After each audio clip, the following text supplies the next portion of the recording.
Marceau 2.0. Changé, moi, là. Tente comme un agneau. Je te regarde aussi, c'est vrai que t'as changé, hein? J'essaie d'y aller par étapes, tu sais. Boulevard 102.1. 13h20, merci d'être bien branché sur Boulevard 102.1. Il se passe quoi que ce soit sur la route, c'est le 88 971 1021 88 971 1021. Prochain sujet, ça va être un sujet le fun à jaser, puisque j'ai le plaisir de retrouver Jean-François Gagné, la Fédération des employés préhospitaliers. C'est au syndicat. Je t'ai-tu bien présenté, Jeff? Il me semble qu'il me manque des affaires là, dans ma présentation. Ah, les titres, c'est secondaire. Les titres, c'est secondaire. Pas de problème, l'important, c'est le contenu de ce qu'on vient de présenter. T'es ambulancier depuis combien de temps? Ah, ça va faire 20 ans. 20 ans cette année, ouais. Bon. À Québec, ici, là. Fait que je sais un peu de quoi je parle. Toujours aussi passionné? Oui, toujours aussi passionné, mais toujours aussi à l'affût des aberrations qui nous entourent. Comment ça se passe là, actuellement sur le réseau? J'aimerais ça te dire que ça s'est amélioré beaucoup, mais la vérité, c'est que ça s'est empiré. Écoute, il avait ajouté un 6000 heures de service cet été là, pour essayer de combler un peu la surcharge de travail. Ouais. Puis malheureusement, à l'aube de la saison des virus, ils ont tout retiré ça. Fait que juste pour te donner une idée, là, mes 3 derniers jours de travail, j'ai fait à peu près 1h15 d'over-et-demie, puis j'ai pas été capable de manger de la journée. Fait qu'un appel après l'autre, après l'autre, après l'autre. Et embauches-tu encore pas mal? Au fait, il embauche. Le problème, c'est plus de mettre les camions en service sur le terrain. Parce que des paramédics ici, dans la région de Québec, on en a un puis un autre. Là. C'est pas comme ça à Côte-Nord, on a une vraie pénurie de main-d'œuvre ou en Abitibi.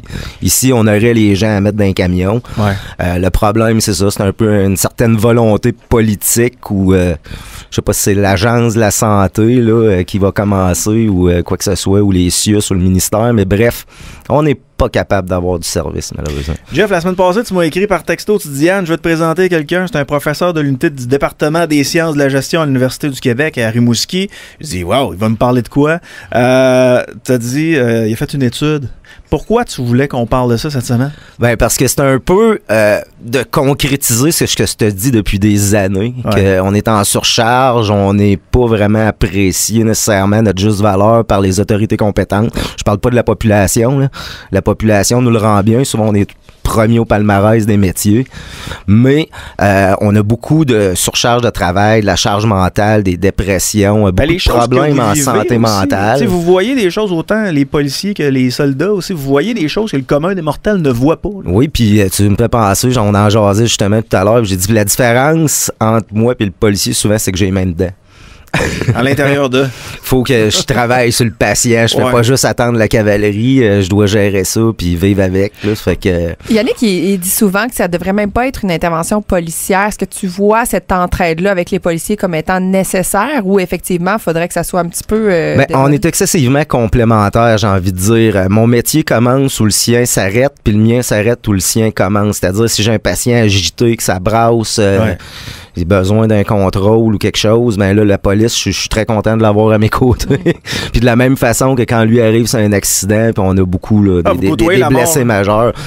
Oui, puis ça, c'est une donnée, je te dirais que j'ai ramassé de Julie Nadeau, mais on aurait à peu près 400% plus de chances de développer là, des dépressions, des maladies en santé mentale, là, comparativement à tout autre corps de métier. Parfait. On va accueillir ton professeur de l'unité du département des sciences de la gestion à l'Université du Québec à Rimouski, que tu voulais qu'on accueille. Monsieur Côté, bonjour. Bonjour, monsieur. Merci d'être avec nous. C'est gentil de l'invitation. Pourquoi avoir eu idée de faire cette étude-là sur nos ambulanciers? Mais c'est assez cocasse, c'est que notre monsieur que vous avez parlé précédemment, Jean-François, il était étudiant. Ouais. Il est venu dans mes cours, je donnais un cours un samedi sur 2, et puis Jean-François, il suivait le cours de dimension psychologique en santé et sécurité au travail, parce que je suis responsable des programmes de premier et deuxième cycle à l'Université du Québec à Rimouski, campus Lévis.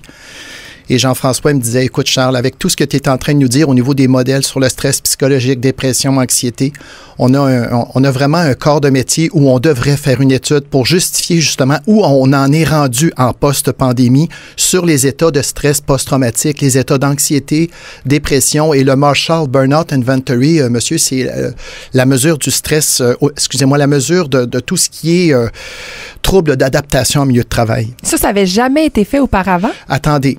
Je trouve la question est pertinente. C'est qu'on a mesuré, on a recensé les études à travers le monde, Parce que nous, à l'université, il faut vraiment voir qu'est-ce qui se passe pour comparer. Et au Québec, on a trouvé beaucoup d'études avec les policiers. Il y a beaucoup d'études de fait avec les infirmières, les pompiers, mais il n'y en a pas beaucoup auprès des paramédics, même avant la pandémie. Et post-pandémie, il y en avait zéro. Donc, on savait qu'il se passait de quoi, mais on voulait avoir l'état juste du terrain actuellement en 2024. Est-ce que vous aviez des idées préconçues sur votre étude avant de la faire? Qui a fait en sorte que quand vous avez fait l'étude, vous avez dit « Oh boy, je pensais pas que c'était aussi répandu que ça. » Bien, on avait des soupçons parce que il y a des étudiants aussi qui font des travaux de recherche et ils sont paramédics et ils sont dans mes cours. Donc, moi, je corrige les devoirs de session puis je voyais qu'il se passait de quoi. Mais monsieur, pour répondre à votre question, monsieur Marceau, de façon générale, on peut voir qu'environ 25% des gens qui travaillent actuellement en 2024 sur les lieux de travail sont pas bien. C'est ça qui est un petit peu angoissant pour moi. Qui a fait travailleur sur 4. À peu près. Je vais grosso modo, là, on n'a pas parlé de hommes-femmes, parce qu'on pourrait, si vous voulez, aller un petit peu plus en détail, mais pour informer la population québécoise, il y a environ 1 paramédic sur 4 qui est sur le terrain et qui devrait pratiquement pas l'être sur le terrain, parce que même lui ou elle ont des problèmes de santé mentale.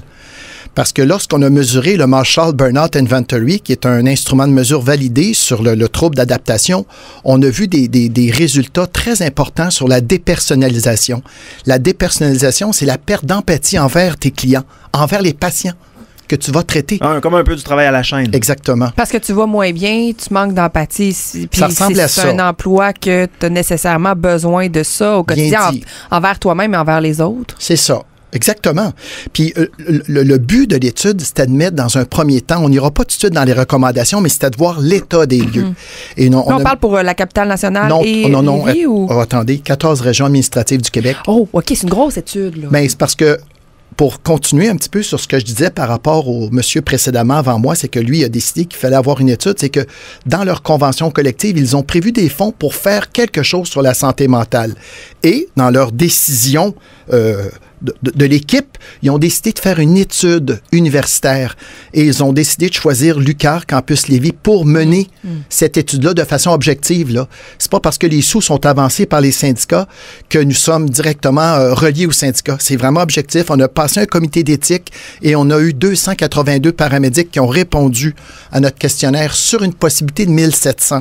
Et le 16,6% que nous avons obtenu, c'est valide parce qu'à partir de 10%, on a une saturation des données. Donc, tout ce qui est présentement va aller... On a même des endroits pour présenter comme la Saskatchewan, excusez. Il ne faut pas aller trop loin, mais nous avons aussi, à Montréal, on a été invité aussi par les paramédics. On a présenté à Stoneham devant les paramédics et c'est la première fois de ma vie de professeur, ça fait quand même 22 ans que je suis dans le métier, que j'ai une ovation presque debout pendant 12 minutes des paramédics pour... Dans le fond, M. Côté, merci de s'occuper de nous. Il était content que ça sorte. Oui. Ouais. Qu'avez-vous trouvé d'autres dans votre étude qui sont pertinents pour l'auditoire? Oui, l'auditoire, tu sais, parce que les problèmes de santé mentale, c'est quand même important, surtout pour les métiers d'urgence. Parce que moi, j'ai une fille, tu sais, qui est en sciences infirmières, parce que moi, j'ai été 19 ans comme professeur dans un autre territoire en sciences infirmières, et là, je suis en sciences de la gestion, mais je gère de la santé-sécurité. Et je tiens juste à vous dire que lorsque nous avons des professions dites dans le domaine de la santé, c'est souvent là que nous ne le sommes pas en santé. Tu sais, les infirmières, les paramédics, c'est des gens qui doivent gérer la santé, mais on ne s'occupe pas de leur propre santé souvent. Et c'est là que ça devient important. C'est cordonnier mal chaussé parfois. C'est bien dit. Ouais. C'est exactement ça. Je vous écoute. Vous êtes gentil. Je le vois que vous m'écoutez. En tout cas, les gens à la maison, vous ne voyez peut-être pas, mais lui, et la dame aussi à ma droite. Alors, déterminer les symptômes, parce qu'on est dans une étude préliminaire pour déterminer les symptômes de dépression ou d'anxiété. Ouais. Nous avions un questionnaire validé pour mesurer l'anxiété et la dépression des femmes et des hommes paramédics. Nous avions l'épuisement professionnel et nous avions le trouble du stress post-traumatique. Voulez-vous avoir les résultats? Allez-y. C'est sûr. Ce qui est le fun à dire, c'est que dans nos 282 sujets qui ont répondu au questionnaire, nous avions 60% d'hommes et 40% de femmes qui ont répondu. C'est important de dire ça parce que, M. Marceau, je dois tout de suite vous dire d'emblée que lorsque nous regardons les études faites dans d'autres pays et même au Canada, souvent les hommes ne participent pas aux études avec des traits sur les traits de santé psychologique, ils se retirent souvent. Et on a beaucoup de données chez les femmes, mais pas beaucoup chez les hommes. Et là, on a eu 60% de 282 hommes.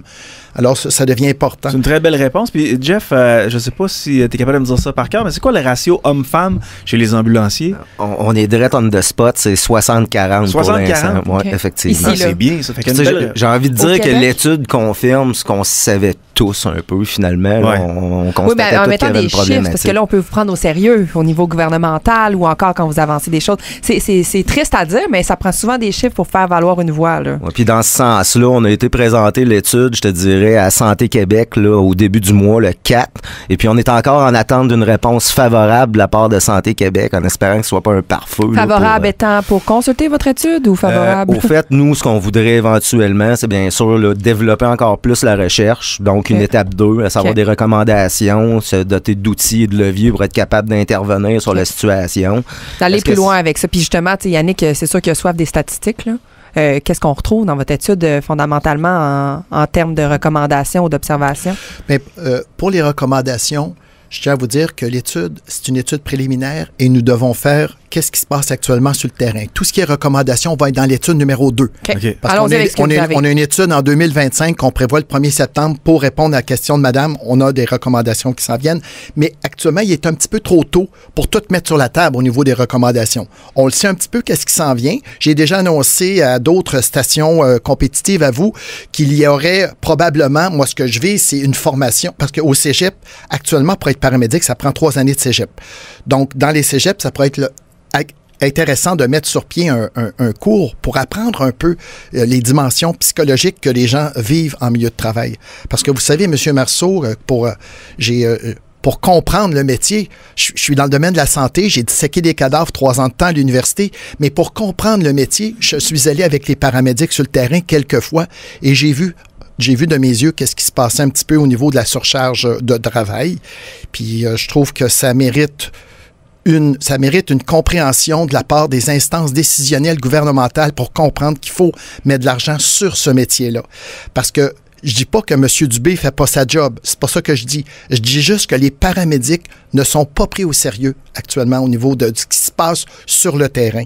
Puis c'est souvent, comme disait Jean-François tout à l'heure, c'est souvent eux qui arrivent le premier sur les lieux. Et qu'est-ce qui s'ensuit de mes résultats? Alors, rapidement, le trouble du stress post-traumatique, la dépression, l'épuisement professionnel, la dépersonnalisation, puis l'accomplissement personnel. À notre grande surprise, je vous le dis tout de suite, à notre grande surprise, c'est les hommes qui sont en problème. C'est pas les femmes aussi, mais moindres. Les femmes ont coté très fort sur l'anxiété. Même au prorata du pourcentage de ceux qui ont répondu. OK, c'est important de le dire. Là. Très important. Pas parce que 60% des hommes qui ont répondu qui vont avoir les pourcentages plus élevés. C'est 100% d'hommes, 100% de femmes. Ça, c'est une bonne remarque ici, là, au niveau. Tu serais bonne, toi, à la maîtrise à l'université? Yannick!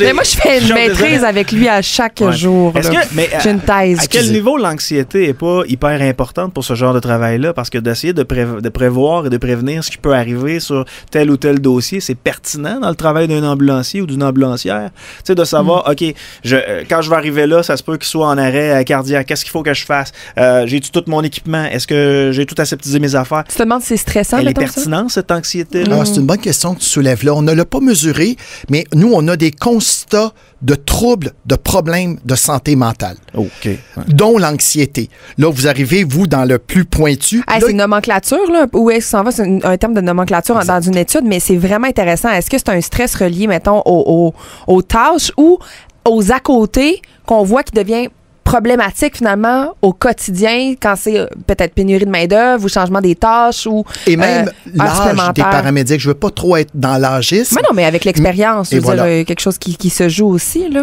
Parce que en questionnant les gens qui sont sur le terrain depuis un certain temps, en consultant les employeurs et le syndicat, on s'est rendu compte que les paramédics, êtes-vous au courant du nombre d'années qu'un paramédic dure sur le terrain? C'est-à-dire lorsqu'il commence, mettons, à pratiquer? 10 à 12 ans? 5 à 7. Oh! Ça a diminué beaucoup?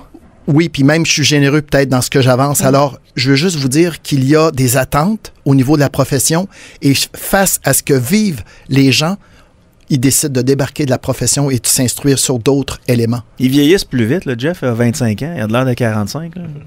Moi, je trouvais qu'il avait l'air plus jeune. Là. Tantôt, je pensais qu'il avait commencé à 10 ans, tu sais, comme ambulancier quand je l'ai vu, que c'est les cheveux de prince. Puis, c'est intéressant, tu sais, la question de dépersonnalisation, c'est peut-être ça qui nous a surpris le plus, de voir la perte d'empathie des paramédics envers leurs patients. Ouais. Et ce qui nous a aussi allumé un petit peu, on a hâte de faire l'étude 2, c'est tout ce qui est stress post-traumatique, monsieur. Parce que les études de 282 paramédics, ce sont des gens qui travaillaient, là. On n'a pas questionné les gens en absence de travail.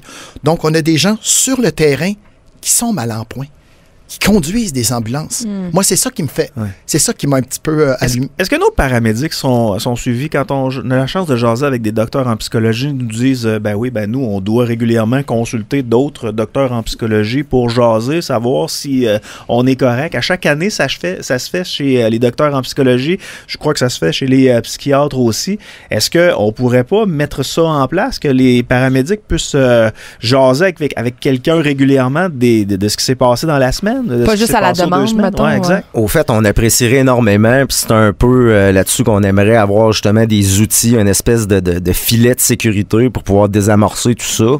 Parce que au-delà de la prévention, il y a des appels qui vont toujours devoir se faire, puis des drames humains qui vont devoir être vécus par les paramédics. Puis c'est un peu là que je dirais que la chaîne décroche, c'est que malheureusement, on n'a pas le support après ces appels-là. Parce que, tu sais, je regarde au niveau de la vigile pis ces choses-là, malheureusement, c'est le syndicat qui doit déployer des fonds pour envoyer ses membres à la vigile et non pas le gouvernement ou les employeurs. Donc, est-ce que ça ne serait pas trop d'avoir, mettons, dans l'équipe, là, puis peut-être qu'il n'y en a pas assez, puis en tout cas, peu importe, là, mais un membre que sa job, c'est d'être psychologue auprès de ces gens-là, c'est dans l'équipe au quotidien. Vous direz qu'on a besoin à la radio aussi, mais on pourrait le laisser d'abord et avant tout aux ambulanciers. Ce que j'aime dans ce que tu viens de dire, un psychologue qui comprend l'ouvrage. Oui. Un psychologue spécialisé. Spécialisé, parce que souvent, le programme d'aide aux employés actuellement, de ce que j'ai su, c'est qu'il y en a des psychologues que les paramédics peuvent aller consulter, mais souvent, ils ne comprennent pas suffisamment ce que vivent actuellement les paramédics. C'est ce que je me suis fait dire, mais j'ai pas validé rien. Non, mais ça se peut quand c'est général, quand c'est... Puis même quelqu'un qui, par exemple, moi, j'ai quelqu'un dans mon entourage que son père s'est suicidé. Ben, elle a vu des psychologues, mais quand elle s'est mise à trouver des psychologues qui sont littéralement spécialistes dans le deuil suite à un suicide d'un proche, c'est là où ça a changé. C'est là où ça a vraiment permis une certaine aide. Là. Puis la dépersonnalisation est inquiétante aussi dans ce que vous nommez. Il y a un auditeur qui l'a dit, pour lui, c'est un commentaire qu'il fait en disant, ça mène parfois au crime de guerre, mais la dépersonnalisation, quand tu sors de toi-même, quand tu agis dans quelque chose, quand tu n'as plus de conscience de toi-même, là, puis c'est là aussi que c'est inquiétant. Je trouve que c'est un gros mot dans votre étude, puis que ça a été pointé du doigt. Là. Ben oui, tout à fait. J'ai pas parlé des pourcentages, mais c'est presque 3 sur 4, là. La dépersonnalisation, c'est beaucoup. On est à 72 %, là. Alors, tu sais, c'est quelque chose de majeur. Puis pour répondre à votre question, monsieur, que je trouvais intéressante, monsieur Marceau, au niveau des recommandations ultérieures, tu sais, puis même les gens à la maison, vous savez que Maslach, qui est un auteur sur le trouble d'adaptation, le burn-out, lorsqu'on n'a pas l'équilibre, on peut souffrir davantage. Puis moi, l'équilibre, je suis allé avec les 4 dimensions de Maslach, c'est le mot trèfle à 4 feuilles. Tu sais, pour les auditoires, là, trèfle, T, c'est le travail, R, E, le repos, F, famille, L, loisir, égale E, équilibre. Ce que je veux dire, c'est que, monsieur, tout à l'heure, Jean-François parlait de soutien social. Ça, c'est important. De la part des paramédics, si on est capable d'avoir un soutien social, c'est-à-dire des amis, pas nécessairement des amis paramédics, parce que oui, ça peut être des amis paramédics, mais une famille qui nous permettrait d'avoir un filet de sécurité. Parce que vous avez parlé de suicide tout à l'heure. Puis les gens qui s'enlèvent la vie, souvent, c'est qu'ils n'ont pas le filet de sécurité. Souvent, ils vont passer à l'acte parce qu'ils n'ont pas pu débrief, ils n'ont pas pu écrire, ils n'ont pas pu exprimer ce qu'ils ont vu, malheureusement, comme problématique. Pour les ambulanciers, là, vous parlez. Les ambulanciers, mais ça peut être d'autres corps de métier Oui, absolument. Aussi. Alors, tu sais, c'est le verbaliser, moi j'ai marqué des choses, mais on va étudier ça, mais tu sais, réparer un trauma sans d'abord le verbaliser, c'est dur. Faut pouvoir parler pour guérir. Les hommes auraient-ils plus de difficultés à parler? Est-ce que, parce que moi je côtoie des militaires dans ma famille, puis j'ai un oncle qui a été lieutenant-colonel de l'armée, puis je sens parfois qu'au niveau masculin, de dire que tu as un problème de santé mentale, c'est vu comme un... C'est pas bon, là. T'es pas bon, t'es une momoune. Ils ont été élevés comme ça aussi. Effectivement. Et formés pour beaucoup aussi dans le temps, là. Ouais. Par rapport à ces métiers-là. Puis il y a aussi un devoir de réserve qui n'a pas aidé pendant de nombreuses années, là. Mais même là, moi, quand j'étais jeune, les gens autour de moi, les gars, ça broyait jamais. Ouais. Et C'est un signe de faiblesse. Ça broyait jamais, jamais, jamais. Est-ce que c'est un signe de faiblesse? Est-ce qu'on se considérait comme ça quand on est très, très jeune? Non. Mais plus tard, moi, je me rends compte que, il y a des plus jeunes hommes maintenant à 20, 25 ans qui se permettent de broyer à la télé. Ça te dérange-tu, toi? Non, pas Parce du que tu as été élevé quand même de... Mais j'ai pas cet instinct-là, moi, de quand ça va pas de broyer. C'est je vais jouer au hockey, je vais courir, je le passe différemment. Mais t'as une soupape. Ouais. Hey, je suis content qu'est-ce que tu viens de dire là, parce que moi, quand même, il faut que je vous le dise, que le doctorat que j'ai, c'est en kinésiologie, puis j'ai fait un postdoc en ergonomie, mais ce que tu viens de dire, c'est que souvent, quand on subit un stress, il faut le verbaliser ou bouger, ou il faut que le corps soit en action pour enlever l'aspect cortisol. Puis souvent, les paramédics qui vivent quelque chose, la nouvelle génération, M. Marceau, c'est qu'ils vont arriver dans l'ambulance puis ils vont texter ou ils vont être sur leur cellulaire. Excusez-moi. Je suis tanné des textos et des selles. Non, mais peu importe ce qu'ils font. Ce que je veux vous dire, c'est déplorable. C'est quand tu es en posture assise, statique, sans mouvement, puis que tu as subi un stress important. Tu sais, quelqu'un qui vient de voir un patron, qui vient de voir puis t'es pas content, mais les gens vont taper plus fort sur leur ordinateur. Ce que je veux dire, c'est que tu as besoin d'extérioriser ce que tu as vécu. Et si tu ne l'extériorises pas, donc si tu as l'aspect silence, très dangereux. Est-ce que, je ne sais pas si vous avez ça dans vos données, mais est-ce que les ambulanciers sont portés à s'auto-médicamenter avec de l'alcool, avec de la drogue, avec la cigarette? Sont-ils portés à le faire? C'est drôle parce Salut, Jeff! Ouais, c'est sûr que là... C'est tellement drôle. De risque. C'est parce que je viens d'écrire un chapitre de livre, dans un livre que j'ai ici, là, j'ai pas eu le temps de le sortir parce qu'il fallait rentrer en ondes rapidement. J'ai écrit un chapitre de 26 pages sur la charge mentale au travail. Puis ce que vous venez de dire au niveau de l'alcoolisme, des drogues, la textite que j'appelle l'inflammation du texto, ou encore la prise le fait de dépendre de quelque chose, ça, c'est pour se sortir d'une charge mentale, monsieur. Puis, ça peut donner un indice. Là, oui. Là, vous avez un invité qui est descendu de Montréal. Il reste comme 2 minutes à l'entrevue. Est-ce que... C'est un répartiteur médical d'urgence, puis il est avec nous depuis le début là, de l'étude en santé mentale. C'en est un instigateur avec moi. Ça fait que, puis on a constaté aussi qu'il va y avoir une étude future pour les répartiteurs médicaux d'urgence, mais juste les chiffres d'assurance nous démontrent qu'on a des taux de dépression là, absolument... faramineux. Mais la CNSST va rentrer là-dedans à un moment donné. Puis ça existait-tu avant aussi? Ça fait partie des problèmes. Parce que c'est la présomption. Au niveau de la présomption, malheureusement, pour un paramédic, voir des bébés morts fait partie de ton travail. Ça devrait pas être un... c'est de la gestion de dream humain, le travail, c'est la route. Là. Même au niveau des RMU, des répartiteurs médicaux d'urgence, c'est de la goutte chinoise tout le temps, qui tombe tout le temps. Puis la différence aussi, vous avez le choc post-traumatique, vous avez aussi le traumatisme vicarien qui est comme la goutte chinoise, qui à un moment donné, ça fait que ça éclate.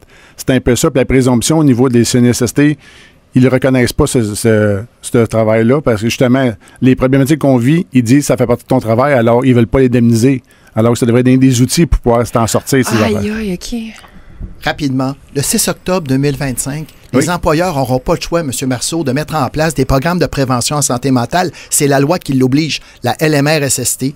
Alors, je tiens juste à dire que les paramédics, avec leur étude qui ont décidé d'aller de l'avant, ils sont avant-gardistes parce qu'on n'aura pas le choix de mettre en place des mécanismes de formation chez les gens pour comprendre les facteurs de protection et les facteurs de risque de la santé mentale au travail. Ça a été un plaisir de vous recevoir, Monsieur Côté. Lorsque votre deuxième partie de l'étude sortira, j'aurai le plaisir de vous recevoir à nouveau. Je trouve ça franchement intéressant.